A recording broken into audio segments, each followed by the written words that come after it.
Welcome to this week's episode of the Well-Branded Webinars. Our topic this week is fine-tuning and getting to know and how to define your audience. Now, before we get into the how, it's important to know why we need to know who our audiences are. Now, target audiences, for many of us, will form the pillar of our businesses. It'll influence the decisions we make. It'll influence what we price things at, how we communicate, what we communicate, when we communicate. So it basically forms the foundation and the basis for everything that we build on top of it. Now, it also will influence where we're spending our money, which areas we need to be channeling more money in, which ones we maybe can pull back from, how to appeal to our clients, and also what product to build on next. So basically, all our intel, all our understanding of our industry and the people we're talking to and how we need to be selling comes from knowing our audiences. Now, during our module, we're going to go through how we do it, how to fine tune it, how to work out one and the other. And we've touched on this in the past, but this is very much a short and sharp series on how you can really pin this down. You really, really need to understand the science of your audiences, because if you can understand who they are and what they need, your delivery, your sort of meeting the demand will be closer on point, and in sort of return, you'll get your sales and your ROI.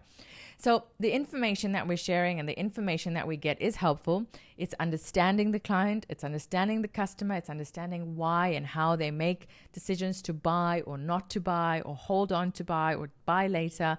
And it's targeting specific audiences, which will help your campaigns reach the correct people. It'll help people relate to your messaging. It'll go back to all the messages we've spoken to about emotional branding. If you know why you need to understand them, if you know who they are and you know what you need to know about them, you can definitely tap into all those channels we've dealt with in the past of emotional branding, of speaking to their needs, of connecting with them on more than one level. Now, a critical part of understanding our audience or finding our audience is knowing what we're looking for. So when breaking down the research you need to do into your audience and who they are, there's a couple of categories you need to consider. Number one, the age. Number two, the location. So who they are. You don't need to specify down to 16 years old and 4 months. You need to know they're either within the 20 to 30 bracket, they're 30 to 40 bracket. And why you need to do this is because you'll be able to tailor make your communication based on the maturity level, based on the age, based on the location. So location is geographical. Where are they based? This will help you determine perhaps what we've got coming up in a short while, things like languages. If you know where someone's based, you might look at their seasons. You might look at their public holidays. You might look at what's celebrated. For example, if you're talking to people in the Middle East, you know that Ramadan's a big period, you know that the Eids are a big period, and maybe you'll dial down a bit on some of the other celebrations. Not to say that you exclude markets. Remember, not everyone's in your market, but everyone could be a customer. It's just about narrowing down who you're pacing or who you're going to focus on and who you're going to spend your money on. You're not excluding, you're being very inclusive, but if you can narrow down who your audience is, the way you communicate and where your wastage on spend should be a lot less. So we've talked about age, we've talked about location. Second is income and how they spend it, which is very different to spend power and how they spend disposable income. So they seem similar, but income is basic things. What is this age group earning? What is the average person that I'm talking to earning? If you know this, you'll know how much money they spend on essentials, and if your brand falls into the essentials category, you have a fair understanding of what percentage you have to play with. So when you're pricing, when you're deciding what you need to be asking for of your consumer, you know exactly what kind of margins you're working with. So income and how they spend it is important. If you're talking to a mid to lower income bracket of consumer, you're probably not going to ask or position your pricing points at 50% of their overall income. If you know they've got low to medium income, then the likelihood of them having a larger percentage to spend on whatever it is you've got, particularly if it's a leisure or not a need or essential item, is going to be a lot less. So their propensity to spend with you is going to be less. Your turnover and your ROI is going to be less. So the insight into your markets are all going to filter down into pricing, positioning, all the key P words that we've used in the past. Interest is important. We spoke about it when we spoke about emotional branding, and it's important for you to understand the interests of your consumer to know where they're going to be playing. If you're talking to people that are older, that are a bit more skeptical of social media, your primary channel is not going to be Instagram. So by knowing the interests of your people, you know where to place your messaging for it to be received and made aware of by your customer. The next thing we're going to move on to is language. If you're in a market where there's multiple languages going on, you might consider positioning some of your communication in a different language. So for me, based in the UAE, a lot of the time we consider, and I've considered with clients in the past, what type of language we put our communication out in. We might put it out in English, but then also consider an Arabic translation. Or if we've got in the space of F&B, or when we worked in nightlife, Russian market was a big market for us, so we'd put out certain communication in Russian. The Russian New Year was a big celebration for Russians. Russian Christmas was a big celebration. So you'd position it in Russian, so you're appealing to a wider audience that may or may not have English as a first, second, third language. So you're not trying to exclude anyone that falls within your target audience. Spending power and patterns, like I said earlier, is different to income and how they spend it. Someone's spending power tells you where they spend their money, but also a big part of that is focused on where they spend their disposable income. So if someone has large spending power in a certain industry, in a certain market, and based on certain interests, you know that you can position yourself in that market. You know how to influence your pricing. You know what to be expecting them to be doing in their spare time to find them, to place your messaging in their space and in their sphere of reference and influence. Interests, hobbies, and habits. Now, we spoke about interests earlier as to where to place your messaging, but hobbies and habits are slightly different. So I might have an interest in extreme luxury. I might have an interest in photography, but my hobbies and habits don't necessarily include that. It may be aspirational interest. It won't necessarily be interest that I do on a daily basis. So there's two kind of categories, and I don't know if other people teach it this way, but for me, it's important for me to separate out aspirational interests and what people aspire to do and like looking at and like liking and commenting on, and separate that out from things that people actually do and actually get involved in and actually spend their time doing, because I think you need to be playing in one or both spaces depending on what your brand and product offers. And finally, something else I'd like you to consider with your audiences is their stage of life. Are they new parents? Are they students? Are they retirees? Based on what stage of life people are in, your communication will tailor to their needs, will tailor to their messaging, your emotion, the language, the tone, the voice that you use will all change based on who you're talking to. Now, from this point, we're going to move on to how you learn to engage and where you need to play, where you need to be present, where you need to be talking to people. And I'm going to connect this bit of audio with the presentation because we seem to have lost the first bit of audio in the recording, but it's going to pick up with, if you have a retail space, you need to be in that space, you need to be in that store, you need to be asking the right questions of people, you need to be engaging with people. Engage is a big word. And I feel like social media has sort of taken over that word and taken over that space. But engage applies to so many different areas outside of social media. If you have retail stores, be in there, be engaging, be meeting the people that are interested, that are stepping into your space, that are spending money in your stores.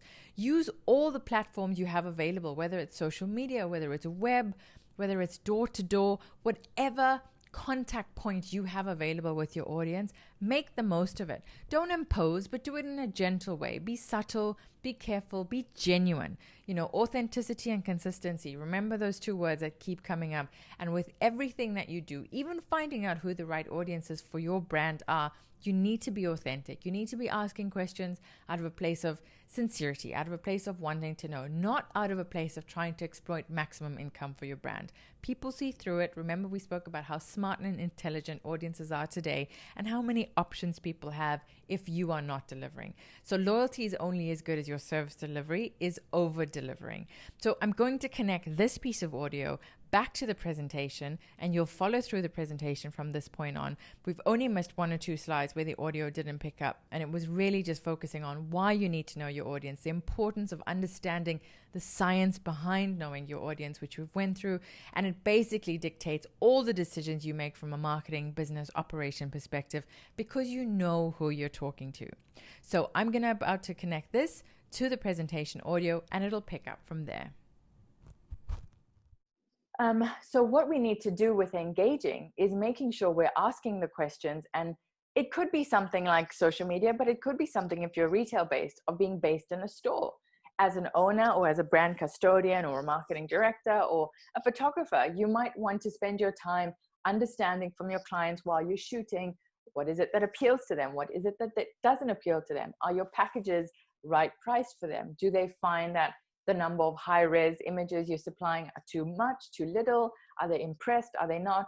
It doesn't necessarily mean that everyone's answer is going to shape shift your marketing strategy. Not at all. But you will find a trend over a number of people that you ask or a number of questions that you get answered as to what you maybe need to be doing, as to what you need to be tweaking, as to the type of questions you need to be asking yourself about your marketing strategy. Now, taking flights is an interesting way for, say, a flight brand to understand what are people's concerns. Are you finding that when people open their trays in economy class that they're unhappy with how difficult it is to close it up again? Are you finding that people don't like being disturbed the number of times that they are? It's an example of an industry, but it also dictates to you how you need to immerse yourself in the world of your consumer to understand what it is that matters to them. Something like focus groups is something that I know sounds really boring, but there's a cool way to do it. So for example, if you're a coffee shop, you might say on a Tuesday morning, you get the same groups of mums in that comes after dropping their kids. They come in, they all have the same coffee. Maybe one morning say to them, hey ladies, welcome, first round on us. If you don't mind me asking you a few questions. If you don't want to do it verbally, you can put an iPad in and say, hey, can I shout your first round of coffees if I just drop this iPad here and ask you all 5 or 10 questions? The key to extracting information with audiences is to be quick. So no one wants to spend 15 to 20 minutes answering surveys. Is to be direct. So remember, when you're asking a large group of people about a set of information, or you're asking a large group of people a question, you need to be very specific about what you're asking to make sure that your answer is going to give you usable information. So if I ask an open-ended question, so what do you guys like for breakfast? Chances are, out of a group of 100, I'm going to get 100 different answers. If I'm specific and say, we're looking to update our breakfast menu, would you like us to add eggs Benedict or scrambled eggs on toast? You're going to get a 50-50 response. You're going to get either a huge group gravitating towards eggs Benedict, or a small group or large group vice versa gravitating towards scrambled eggs. So the key to engaging with your audience, the key to doing market research, the key to asking questions where you want definite answers of which way you need to go, is to structure your questions quite directly. So if you're in the industry of beauty and you're trying to work out if you should be doing more tutorials or if people want to see more samples of your work, put up a beautiful photo with a swipe to a tutorial. So you've got both samples to refresh it in people's minds. Then you could say to them, hey guys, gone through my bank on my phone and have so much content I'd love to share with you. Let me know what you're interested in. Would you like to see more?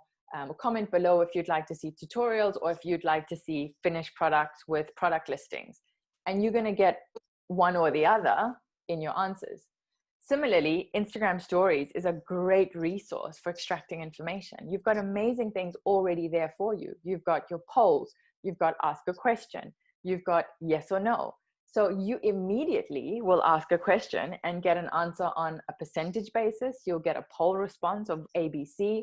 So utilize tools that people will understand and that they will relate to, but also make sure that when you're asking your questions and you're engaging with audience to try and get information to guide a strategy, that you make it easy for them. Something that is a great resource if you like doing surveys, if you want to do a survey, is a website called SurveyMonkey. Very easy. You can send it to people via a link. They click on the link, they can answer 5 or 10 questions. But again, when phrasing your questions, be very specific. Also be quite succinct. Be very straightforward with what you're asking, because no one has time to decipher your question and then think about what they want to ask, what they want to answer you. So when you're asking a question, I know it's sometimes quite difficult, because as a brand, if you know you're catching people for a short while and you want to ask them a whole bunch of questions because you want to learn so much about them, it's very easy to get distracted and try and put too much information in.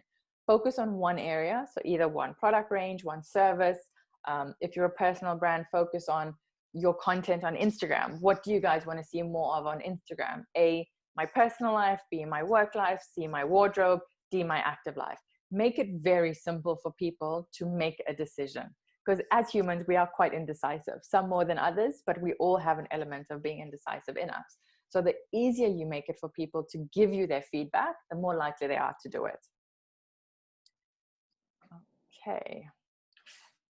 The next slide reinforces everything I've said above. So who are they? Define their values, understand their emotions. These are all the things or the key points you want to extract from engaging with your audience. You want to understand who they are. You want to understand where they sit, what they do in their spare time, understand their emotions and relationships. And you want to work out what you can add value to in that entire process. Now, a lot of the time, and the easiest place to get these questions answered is on social media.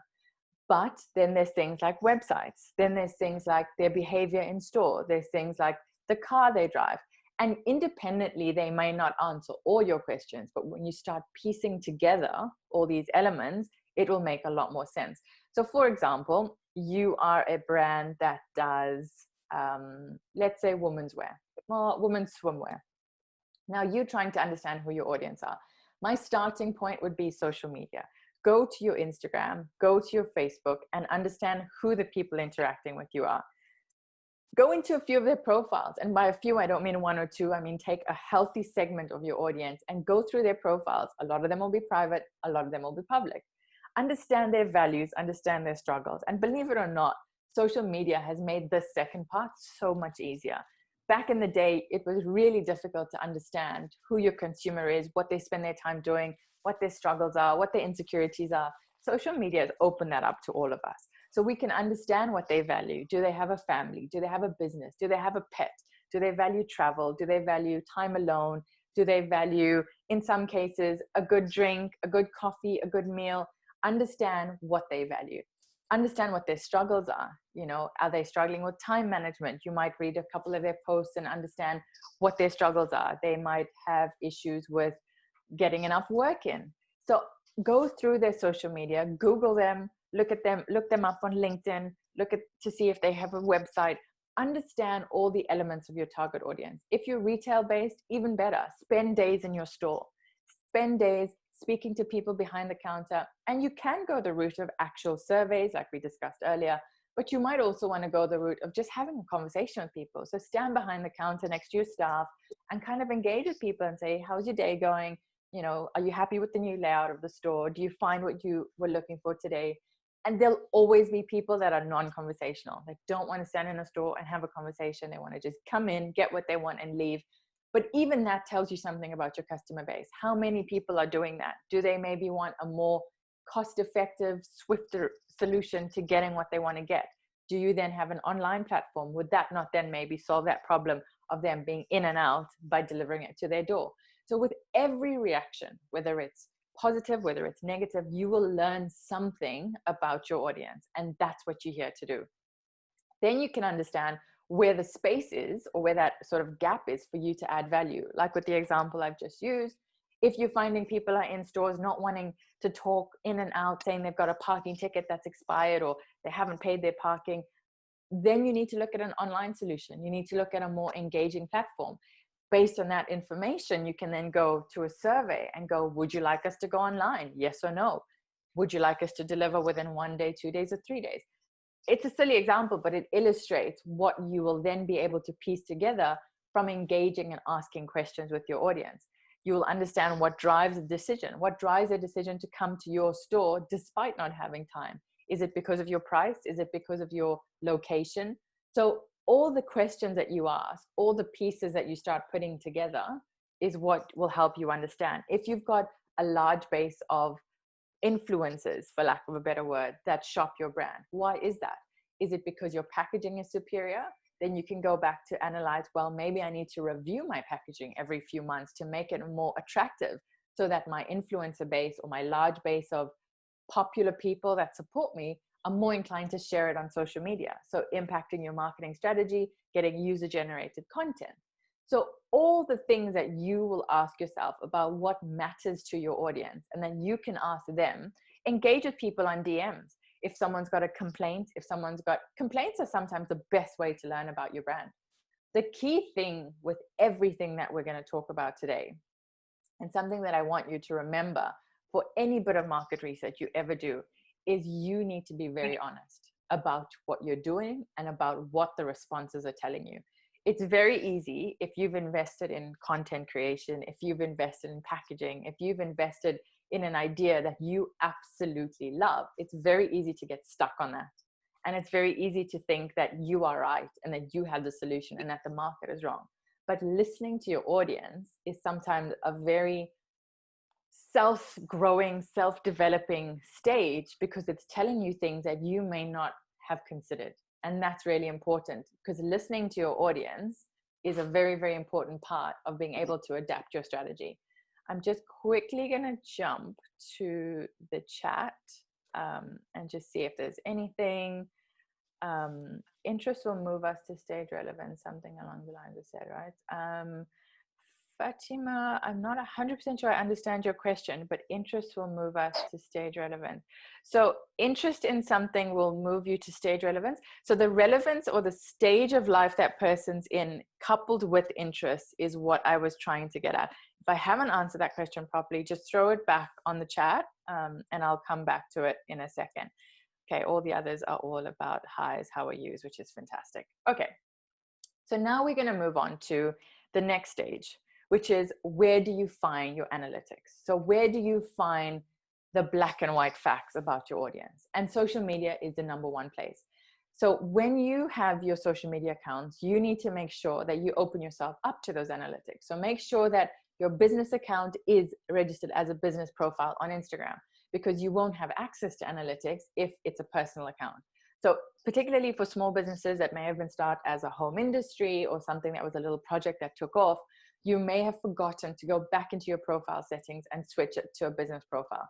If you have a business profile, you have access to a whole bunch of data about who your audience is, what their age group is, what their gender is, what their locations are, and most importantly, or highly importantly, is what times they're most active online. Because if you have that information, you have the ability to talk to the biggest group of people at the right time that they are online.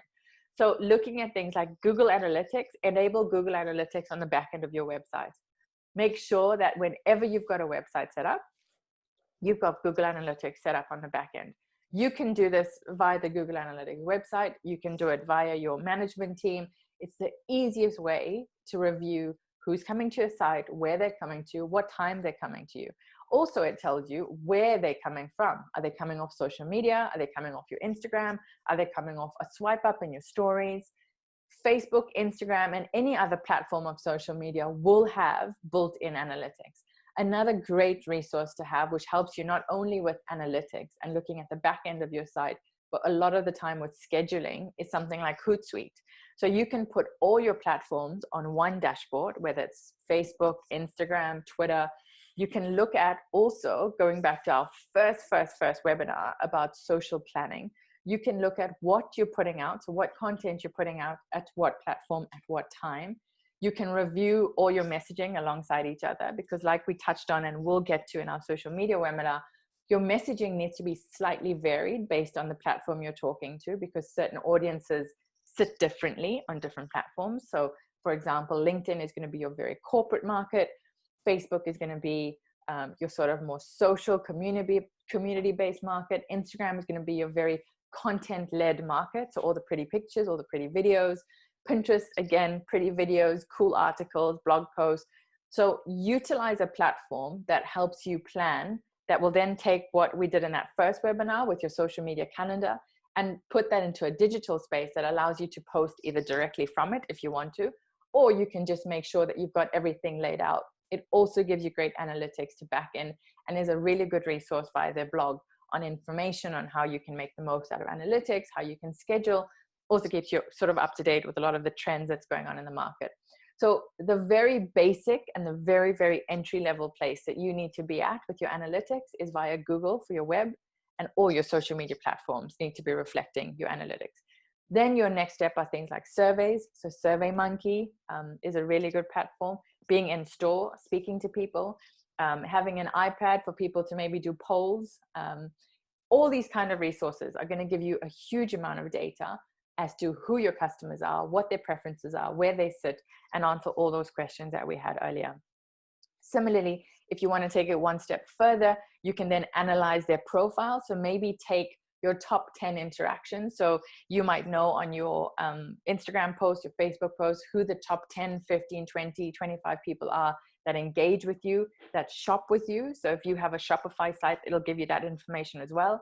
So who's shopping with you, where they're based, and then you can also engage with them and sort of add value. So if you want to incentivize someone, if you want to get more information from people, offer them a discount code, offer them a free set of images, offer them a free 1-hour photo shoot, whatever you feel you can add value to them in exchange for information.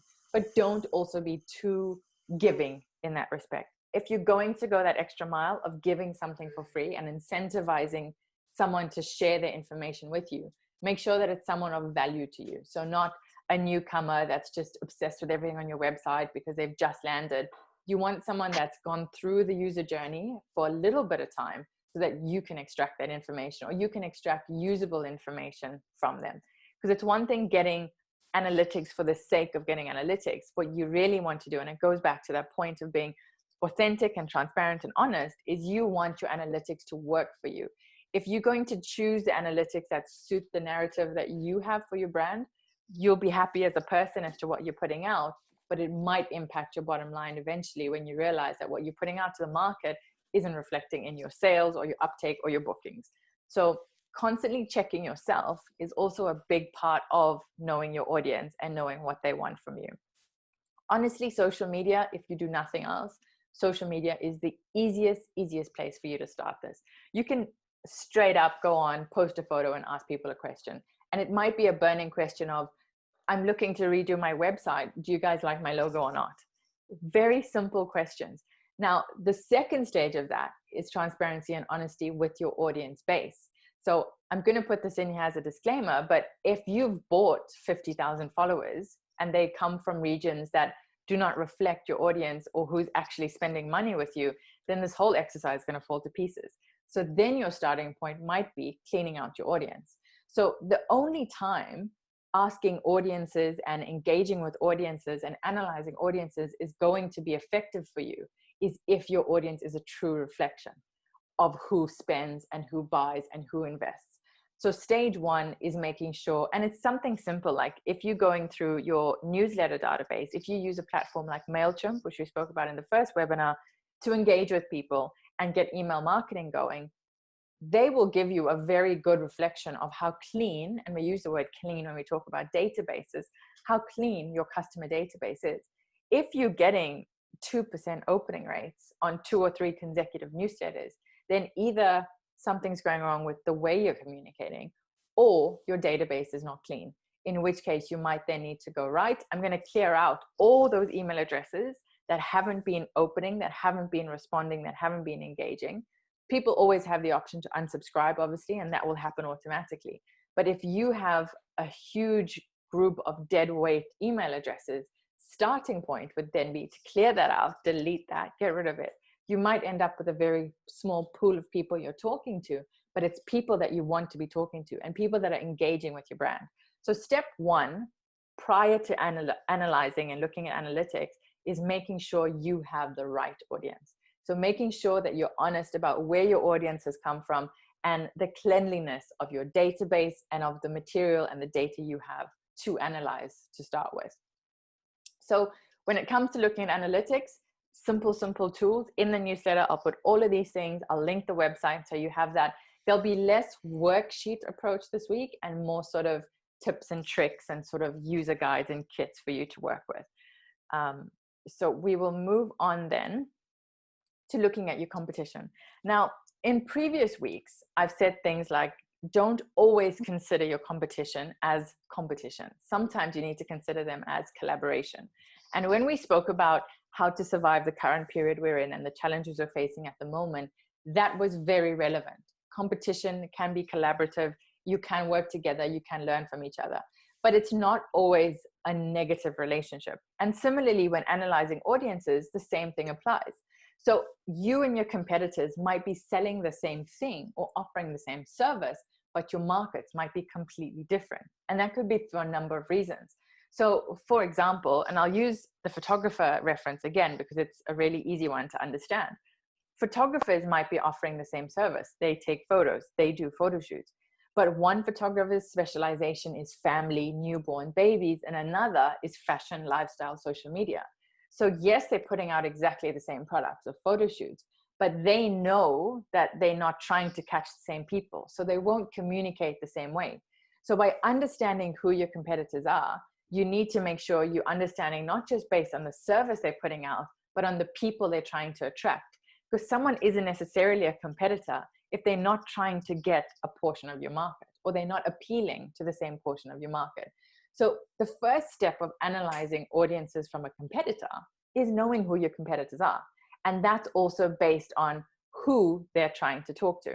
So I'll just jump to the chat really quickly. How do we know the demographic you've selected is the correct one as opposed to business just being slow?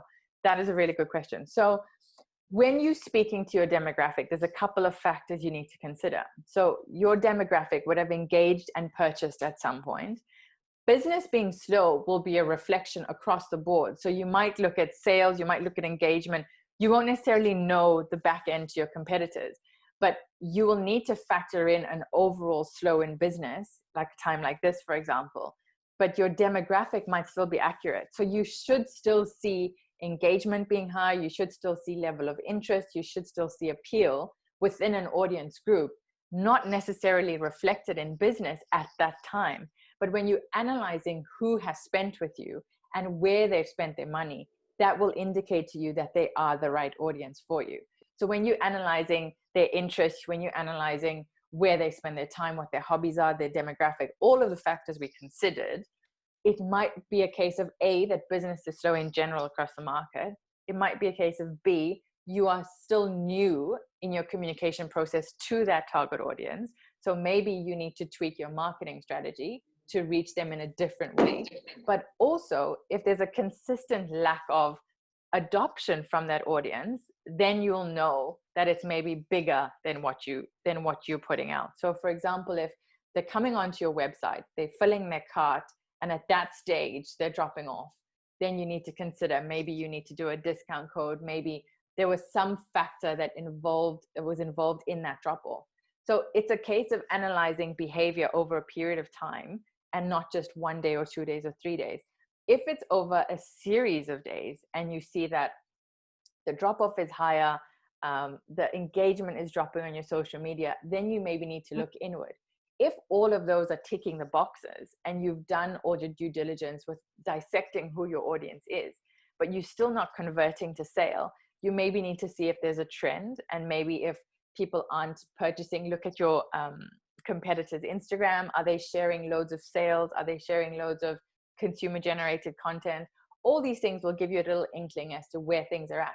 Also, a big indicator is a big sale. So if your competitors are reducing, or doing incentive, or doing 2-for-1, or it'll give you an indication of the general market feel.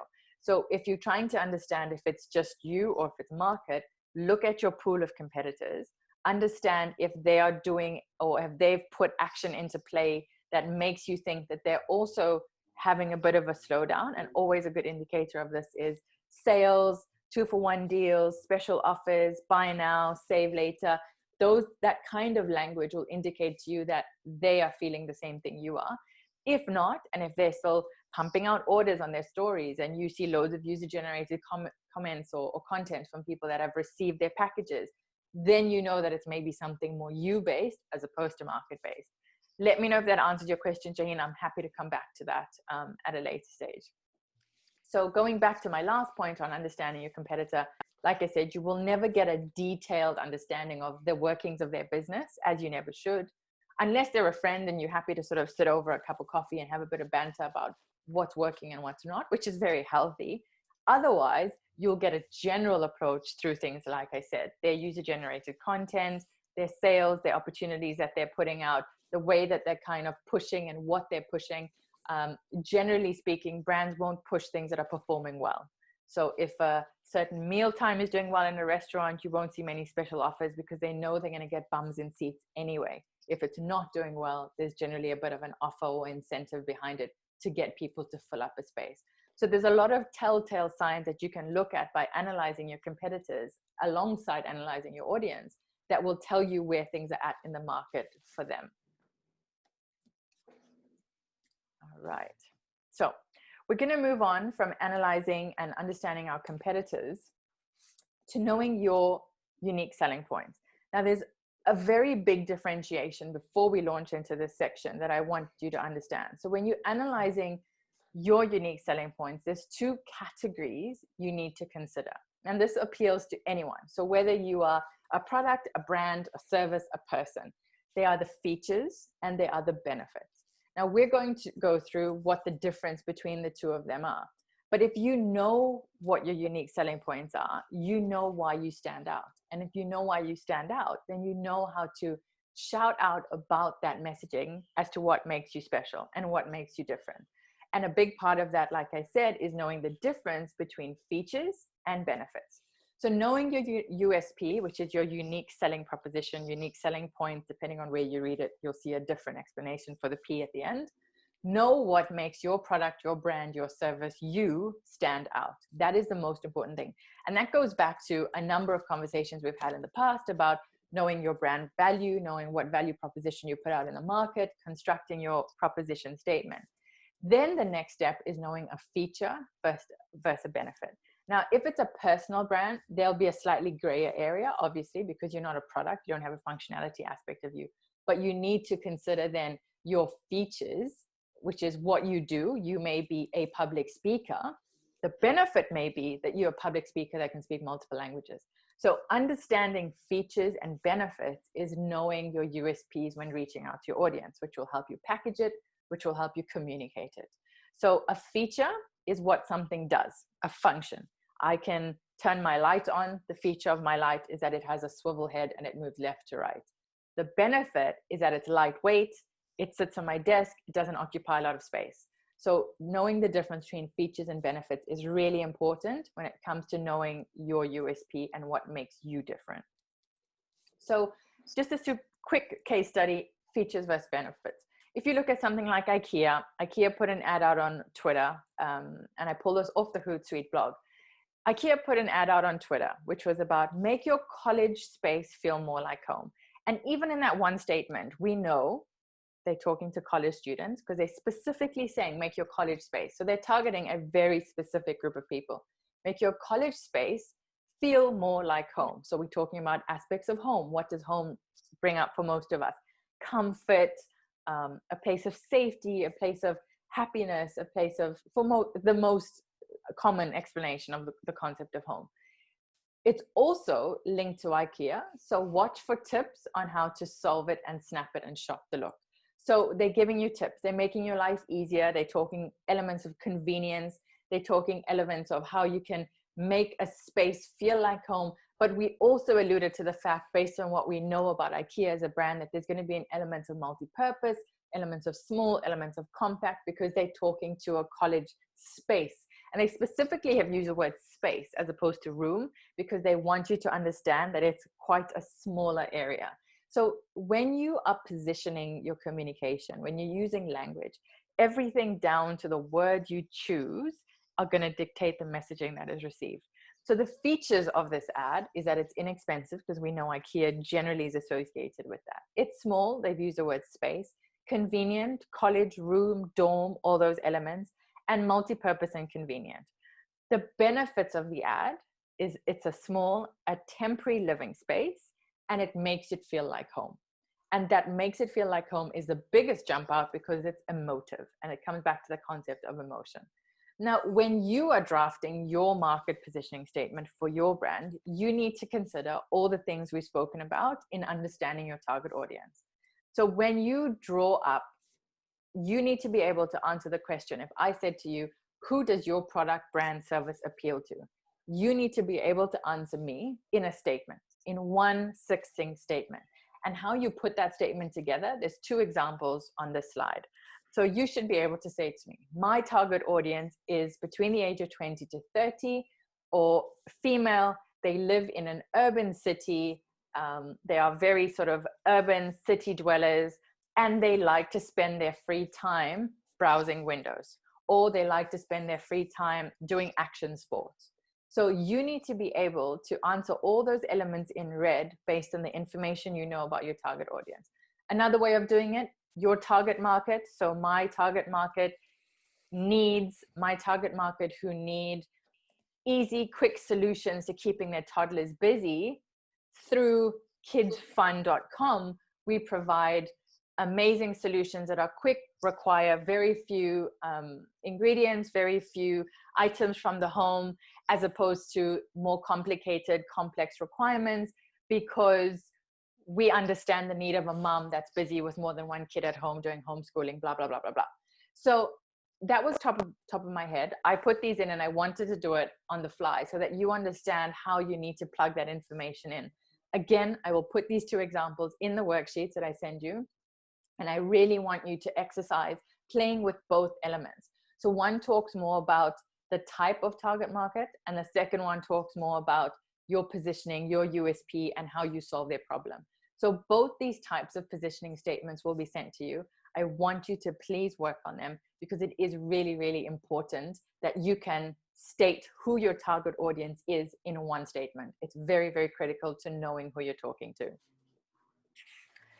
Here's some examples of some of the more popular brands that we know. Coca-Cola, always a favorite when it comes to branding presentations. Coca-Cola's positioning statement, according to the Coca-Cola Company, is that they're for individuals looking for high quality beverages. Coca-Cola offers a wide range of the most refreshing options. Each creates a positive experience for customers when they enjoy a Coca-Cola brand drink. Unlike other beverage options, and it's important that you listen to how that's worded, unlike other beverage options, Coca-Cola products inspire happiness, so we've got emotion, and make a positive difference in customers' lives. The brand is intensely focused on the needs of consumers and customers. So walking away from that, whether you like Coca-Cola or not, you feel like Coca-Cola is out there for you. It's a drink for you. It's stepped away from everybody else in the market, and it's taken your happiness at its core. And that's essentially what you need to feel when you read your own brand positioning statement. Similarly, quick example here with a beauty reference, leading movement to the future where all beauty is clean beauty. So using that word clean, which is also being used in multiple industries at the moment to illustrate things like ethics, consideration, animal cruelty, all these things that are packaged into that one word. So language, again, is really, really important. Powered by people. So telling you that at the heart of the business is people. It's considerate of people, with a collective mission to get safer products. So reaching out to our emotions, our concerns about the world we live in the hands of everyone. So non-exclusive. We want to get safe products to everyone. Formulate, advocate, and educate. 3 extremely powerful words. If you use them individually, they've put them into one statement. Formulate, so the formulation of their products, we know that they've considered that. Advocate, so they're out there advocating positive messaging, and educating, they're sharing something with us. That's our motto to creating products that truly perform while holding ourselves unparalleled standards of safety. This statement is packed with so much information and so much emotion, and they're so very strong about how they're wording it that you have to sort of think that these guys definitely have safety, definitely have the environment, definitely have cleanliness at their heart. Nike, very quickly, we know what it is. It's high quality, it's fashion athletic wear, but the way that they position it is super important. Provides high quality materials, top performing sports apparel. We know what Nike is. We know we love it. Most of us absolutely love Nike. We know that Nike for most of us can do no wrong, but they'll still use really powerful, really emotive language in their positioning statement to reinforce and encapsulate everything that the brand stands for. Commitment to innovation, so they're at the forefront. Investment in technology, so they're putting something in to make sure that we get the best out. These are all the things you need to consider when doing things like your brand positioning statement, but more specifically your targeting statement, because you're solving problems based on the groups of people you're talking to. And these are very obviously high level, very global brand examples, but they're the best examples for you to see how it's done right. Every brand will have it to some extent, but you need to make sure that using those example formats that you get that right. Now we're running very close to the hour time. So we've got 2 slides left to take you through. The third thing is testing your messaging. So once you've worked out who your audience is, the type of audience that you have and what appeals to them, what doesn't appeal to them, language is something that in the last few examples has come up a lot. You need to speak to your market in the language that is appropriate. You need to choose your voice correctly. And by choosing your voice, it's things like tonality that we spoke about. The personality that we spoke about last week will come through very strongly when you're testing your messaging with your audience. And then the visuals. So there's different elements to your brand messaging. There's the visual side, and then there's the voice, text, tone side. So last week we focused on how you build your brand identity up using your logo, and that's the label, that's the dressing to your brand. The next stage, which we'll get to possibly next week, is how we dress up your communications. So how you match your visuals, how you choose your visuals, how you choose your language, how you choose your voice. And does the visuals make sense in the context of the target market? And this is where that element of honesty comes in as well. You need to be very critical as to whether the visuals you choose and the tone and the voice you choose match each other, which is one. And number two, whether they appeal to the right audience. You're not going to use Nike language if you're talking to a more teenage-based audience. You're not going to use language like the beauty company used about being clean and educating and formulation, and if you're talking to a male audience that maybe has very little interest in that kind of product range. So you've got to make sure that 1, your visuals are strong. 2, your voice language is strong. 3, that your visuals and voice match each other. 4, that it is the right context for the audience.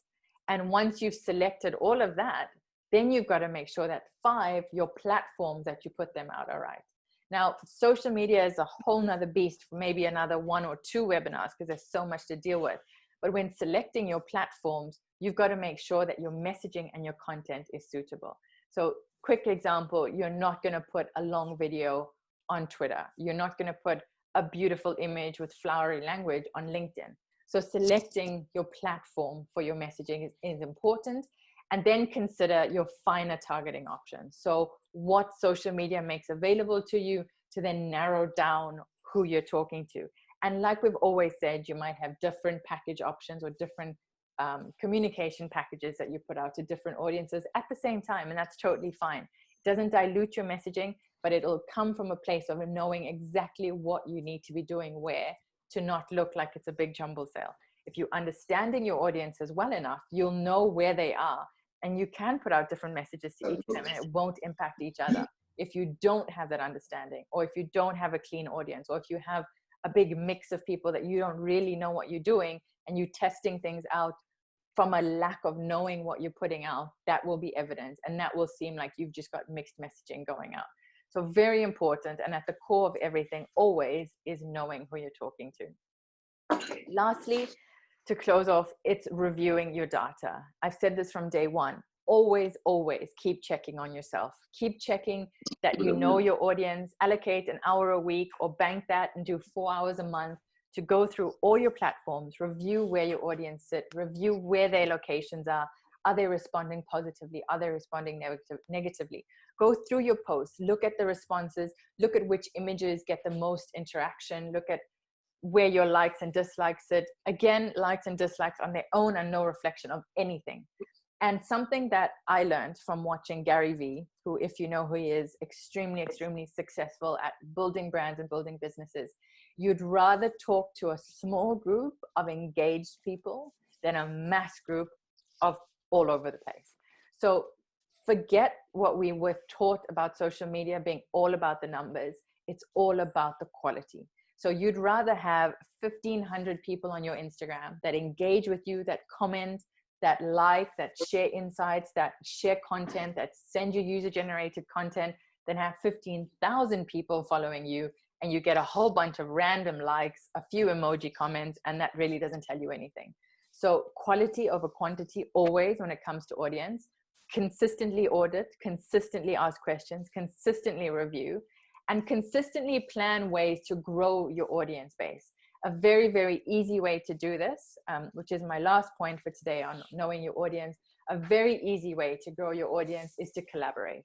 So brand association is a very strong tool for market growth, particularly when you don't have a very large budget. Piggyback is another easy way of saying it. Leverage is another way of saying it. Whichever way you want to label it. Use other brands and partner with other brands that complement your brand to grow your audience base. How does that work? By partnering with the brand, you get visibility on their platforms, whether it's web, whether it's in-store, whether it's via their social media, which means you then have a door opened to their audience, and for no cost, you have access to grow that audience into your own. So you might appeal to a percentage, big or small, of their audience, and vice versa. So it is reciprocal. And from that, you are able to collaborate. It is the number one way that I have done PR over the last couple of years, collaborating, associating, but value has to be given on both sides. I'm definitely not in favor of sending out those, I would like to collaborate with you emails where we get everything and you get nothing except a couple of images. Those days are over. If you want to collaborate and you want to do brand associations with people, and it'll work across any industry, there's always going to be another industry that complements yours. So when you have the opportunity and the right fit, and you're able to give something and get something, collaborate, because that is the best way to grow an audience. And if the brand is truly complementary of your own, then their audience should be exactly the profile, or at least a huge portion of them should be exactly the profile of audience that you need to be acquiring. So that then brings to an end the knowing your audience part of today's webinar. As always, I'm going to stay online for a little bit longer. If anyone's got questions, please throw it onto the chat. While I wait for that to come up, I'm just going to talk you through the newsletter. So a few people, this is just it printed out, obviously doesn't come to you like this, but I send out this newsletter every week. I had a couple people message me to say that they just signed up sort of on Tuesday and the newsletter had gone out on Monday night. No problem. So each week, if you sign up in a subscription box on the website, you will receive a newsletter. This is the one that went out last week. It basically will talk about some of the stuff we've covered in the webinar. It'll give you a link to book for the next week straight away. It will give you some information and added value. It'll take you to the podcast. So I've got a podcast that I've just started. Really, really incredible speakers coming up. I cannot wait to share them. There's 2 or 3 up already, and they vary from travel to personal brands to people that are giving you self-development growth. So jump on and it'll tell you who is featured on the podcast that week. It also will give you some tips on maybe what we've got coming up in future webinars that you can start thinking about. So in this week's newsletter, it said to you to start thinking about your social handles if you haven't already. If you're a new business, if you're looking to change your business handles on social media, to go on and block them, even if you're not putting content up just yet. It shares with you some of the older ones. So if you've missed any webinars, there's a click through to our YouTube channel. You can jump on and access any of the old ones. And then I've added an in the diary section at the bottom, which isn't necessarily things that I'm doing personally. It might be things that, like my husband does a lot of free webinars on travel and photography, that you might want to upskill yourself on how to take your own photography. If anyone is doing amazing webinars and would like to go into the diary, please send them to me. I'm more than happy to share. I think I'd love the community to benefit from what's going on at the moment. So if you've got something interesting coming up, let me know. Happy to put it in the diary. I had a chat with the team of Fairmont Rio in Brazil this week. So that's going to go up on the podcast as well. So you'll be able to find that there. Loads and loads of resources, as much as I can share with you as possible. And like I said, I promise to share my microwave chocolate cake recipe, which is not my own. I'm going to share where I got it from, but it is foolproof and amazing. So if you're wanting to give banana bread a break, like we've all seen all over social media this week, that's going to be in there this week as well. So it is nice to get the newsletter. There's loads of stuff in it for you, and it comes with the worksheets or the sort of cheat sheets that we cover in this week's session. So if anyone's got any questions, I'm going to jump onto the chat. Feel free to ask any questions that you may have. Right. I think I've covered all the ones that are currently in there. If any of you are having any struggles with identifying your audience, let me know what they are. Sometimes if your industry is a little bit more abstract, you might struggle to work out where to start, figuring out where that audience space is. And I feel the same sometimes. I mean, I'm venturing into e-commerce for the first time in terms of an online store. I've marketed and PR'd heaps of online platforms before, but when you're on the other side and you're doing it for yourself for the first time, it gets a little bit daunting. So I'm on that same journey. I'm on that same process of figuring out where my audience sits, where are the people that are likely to spend, where, you know, what are their interests, all the things that we went through today. So if you are having a struggle figuring that out, let me know. Something else, I'm just going to think of troubleshooting off the top of my head. If your business has evolved from a personal brand, so if you started off as a personal account and then you started including what your products were, and then that grew into more and more and more, and then your personal brand's now evolved into a bit more of a business brand, a lot of your audience base is still going to be people that liked following what you did on the weekend and not necessarily what you're putting out via business. So then I would suggest it may be time to start separating the two. I know it's absolutely daunting thinking about starting an Instagram account when you've worked so hard at building one already, but the long-term results of having those two platforms separated will be greater for a number of reasons. Your content can be more specific. You can put out things that you may not want on your social, on your personal social pages, like your cousins and aunties and uncles and besties don't want to be sold to all the time. They don't want to know about your promo codes all the time necessarily. It gives you a space to be able to operate equally efficiently in both spaces. I'm just going to jump on the chat. Struggling with photography, had a vast audience, fashion luggers, difficult to narrow it down. Yeah, Teague, so I would definitely look at separating out your product offering a bit more maybe, and being more specific about what appeals to who. Like, for example, you've obviously got the internationals, like in Cape Town, you're my go-to. So when I come to Cape Town, I go onto your lifestyle, I look at it and all the rest of it. So maybe what you need to do is work out different themes for different days, and maybe separate your lifestyle to your travel, to your international, to your food. Just play around with how you can maybe compartmentalize your offering a bit more, and then similarly put your audience into that. I mean, you'd also have a separated audience in terms of people that are maybe more profiled, like the more South African celebrity base that you work with, and then your people that might be more inclined to your weddings or, that kind of thing. So I would separate out the products, and then similarly your audience should match, and then you can draw them into different categories. You may have completely different listings. You may have email marketing that goes out to everyone once a month, and then a specific grouping.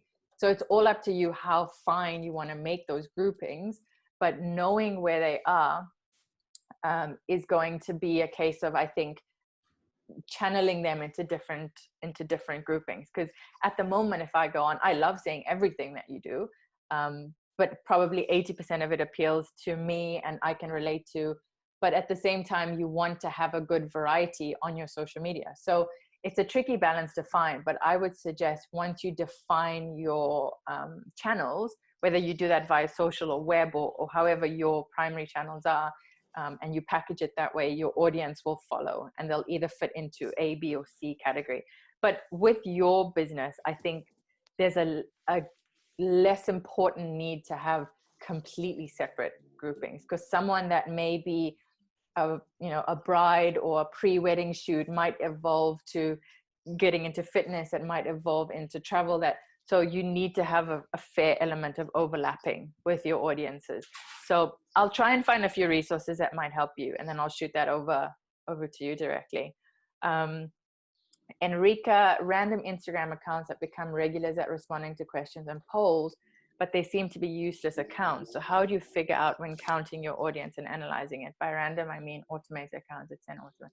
So you'll generally be able to pick up patterns. So unfortunately or fortunately for those people that find that it works for them, there's a lot of people that subscribe to automated responses.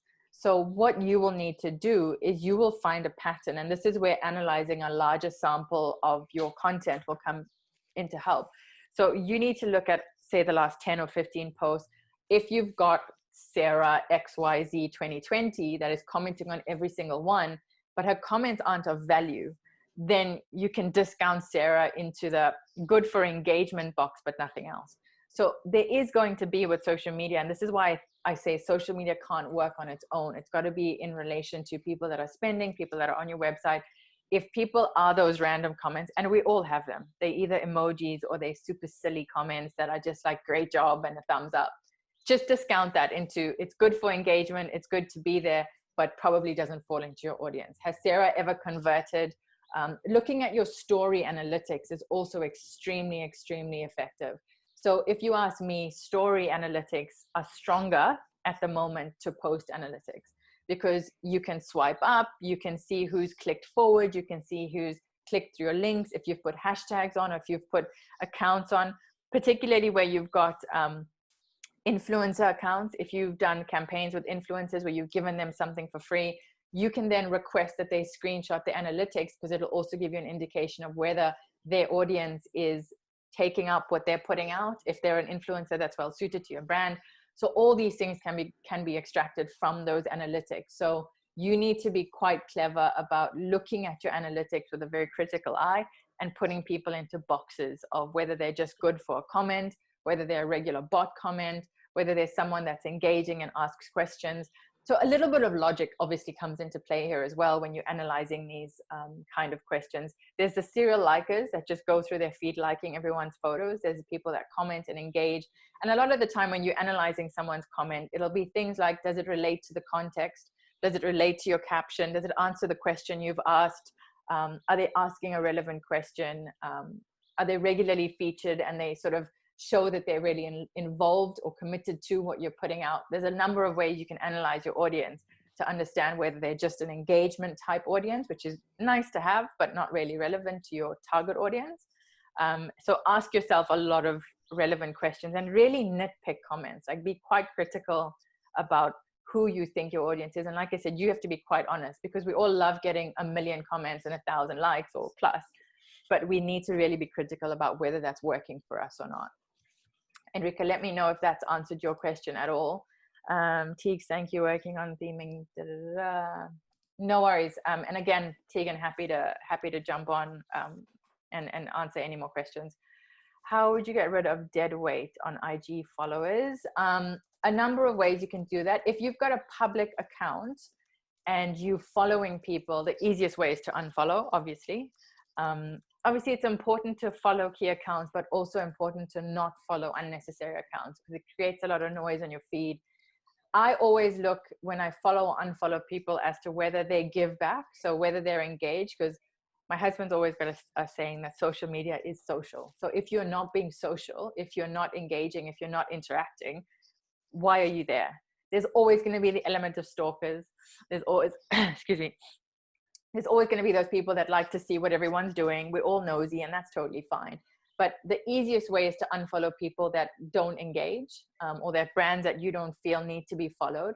The other way to drop them is just to consider them in that category, like you would people that offer deadweight comments, to put them in that category of people that are there and they follow and they may like, but there's no need to block or do anything drastic like that. As long as you're not following them, if they're still following you, just consider them as an addition to your follower number, but not part of your active engaged audience. Let me know if that answers your question, Shanali. I've inherited a business account that doesn't seem to have high engagement. Okay, so that's not a problem. Inheriting accounts is fine, but what you do need to do is clean house. So you need to go through and look at all the accounts that are being followed unnecessarily. Engagement is very easy to kick off by offering the same to other people. So the first thing to do if you've inherited an account, if you want to clean out your account, is to go through the people you're following and unfollow anyone unnecessary or anyone that's not adding value. The second thing to do is to make sure you're following the key people in your industry that do need to be followed. The third thing to do is engage. And I know it sounds terrible and time consuming, and we're all trying to maybe cut down the amount of time we're spending online. Be time efficient, not time waste. Use your time efficiently, don't waste your time. If you are allocating 1 or 2 hours of your day to social media engagement, do exactly that. Don't go on and get lost following Sarah's latest boyfriend and, oh, he's in the photo and let's click, she tagged him, oh, she's tagged him so we can see who he is and who his friends are. That's wasting time.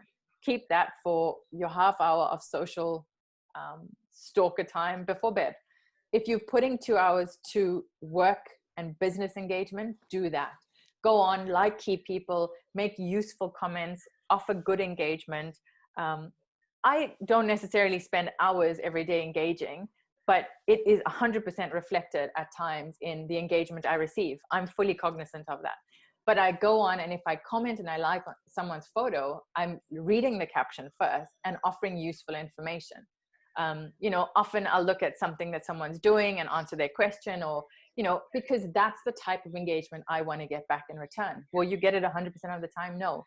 But if you've inherited account, start by cleaning house, start by unfollowing people that don't need to be followed, start following people that do need to be followed, keep your follower numbers constantly under check. Don't be following 10,000 if you've got 1,000 followers, and constantly offer good value engagement. So those would be the first few tips I'd say on inheriting accounts and what you can do to make that up. You can only swipe up if you have 10,000 followers, correct? On your IG stories, if you want to add the swipe up link to websites or IGTV, you can only do that once you have 10,000. But perfect example on my well-branded account, obviously I've started it 3 weeks ago, nowhere near 10,000. It's growing slowly, but it's growing organically. It's doing its thing. I can't add a swipe up, so I use my own personal account for my swipe up links, and I'll constantly throw back to bio. So prior to being able to swipe up, we all used to say link in the bio, find the link in the bio, comment on our latest post. There are other ways to throw your audience to following up on what you're putting out by other routes other than the swipe up. The swipe up is hugely helpful. It's great when you have it to analyze it, but until you have it, there are other options. So it's not the only option that you have available. Enrica, thank you. Going to start being extremely 100%, guys, 100%. Gone were the days where we were just so grateful to have followers and just so happy to see numbers and likes tick, tick, tick, tick, tick, because it made us feel good about ourselves. It made us feel popular. It made us feel. But when you're running a business, you need to constantly be asking yourself if those numbers are converting to sale. And if those numbers are converting to ROI, because if they're not, you need to be constantly cleaning out and constantly be critical of where your audience is. As much as we like the idea of having a massive audience that's constantly there loving what we're putting out, if we know that that's not real, then we kind of fooling ourselves into how our marketing strategy is going to work. And the basis for everything we're building our brand on is not going to be quite authentic and not going to be honest, which is a big word. You need to constantly be honest about how you're growing your brand and how authentically you're growing your brand. I've been in PR for a long time. I've sat with a lot of people that have sat there and said, oh, I can't believe it. I went from 0 to 100,000 in a day, all organically. It's amazing. Okay. If you believe that, amazing. Does that convert to your business being incredibly successful? If the answer is no, then every single one of those 100,000 followers that you may or may not have gained organically are a waste of time.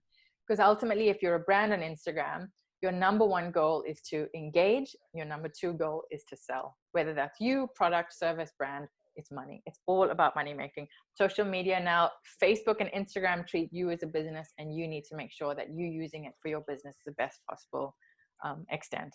Again, social media is a whole beast that we will deal with over 1, maybe 2 webinars, because there's so much to share and talk about, and that we can talk about how we grow and how we utilize it. But for today's purpose, instead of knowing your audience, the best way to know your audience is to start with your social media, but also for that to work, you need to be very honest and very critical. I don't see any more questions on there. As always, feel free to reach out at BeWellBranded on Instagram, hello@bewellbranded.com if you have any questions. I look forward to sending you this week's newsletter. It's my bit of creative time every week where I sit down and I create my newsletter and share sort of whatever I feel like sharing. It's very hard to not put 10 pages across to you, but I am conscious of filling up your inbox. So we stick to 2 or 3 pages a week with just relevant information and links. And yeah, if there's any questions, please feel free to reach out. Thank you, Maya. Thank you for tuning in, and very excited to see what you create in Morocco. Very, very exciting times there. So thank you everyone for joining in. If you have any questions, let me know. Same time next week, and I'll share in the newsletter which direction we need to go. So I normally take away from what we talk about today and the questions and the direction, and everyone wants to go and then sit and work out what the next block that needs to be built on top of it is. So have a great week, everybody. If you're still staying home in some parts of the world, I hope that you're being productive at home. If you're venturing out, do that carefully. Shonali says, I was inspired to do co-sleeping. Co-sleeping, Shonali, is like the double-edged sword. Some people love the idea, some people hate it. We are now at almost 3 trying to get him out of the bed. So I don't regret a day of co-sleeping, though. I say that over and over again. It was the best experience, the best bonding. But as everything, it's not for everyone. So thank you for listening to that talk. I had some strange looks in the room from mums that were obviously told never to co-sleep, but there's a lot of great mums that have done it and loved it, and others that have thought it's amazing, but not for them. So thank you. Thanks everyone for joining in. And yeah, I look forward to seeing you all back here next week.